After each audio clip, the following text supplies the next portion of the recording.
From ABC, this is World News Tonight with Peter Jennings. Sitting in tonight, 2020 correspondent Tom Gerald.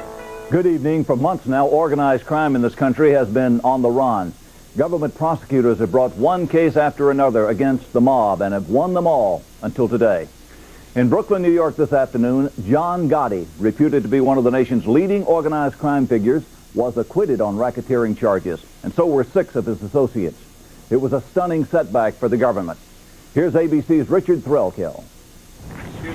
He wears $1,800 suits. He's chauffeured around in a Mercedes, and when somebody asked his wife what he does for a living, she said he provides. For the last 7 months, John Gotti's been going in and out of federal court in New York City, where he's been on trial on charges of racketeering and conspiracy, because the feds charged what he is head of the Gambino crime family, and what he's been doing for years are things like hijacking armored cars and murdering fellow mobsters. The feds have been on something of a roll lately with the mafia. Last November, they convicted the reputed bosses of 3 other crime families. This is a great day for law enforcement, but this is a bad day, probably the worst, for the mafia.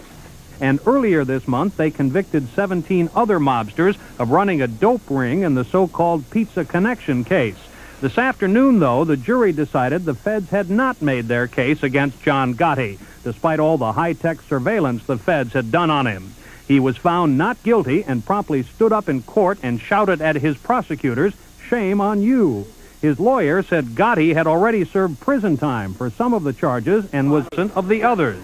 John Gotti and 6 other co-defendants were not guilty. They should never have been brought to this courtroom to begin with in the first place. The prosecutors were, well, subdued. I have no idea what went on within the jury room and how they proceeded. Obviously, they perceived that there was something wrong with our evidence. The case was harshly and hardly fought by both sides, and the jury has spoken. That's the end of the case. It may be sour grapes, but the feds are murmuring that they're not finished with John Gotti. For now, at least, he's free to go home and resume whatever it is he does for a living. Richard Threlkeld, ABC News, New York.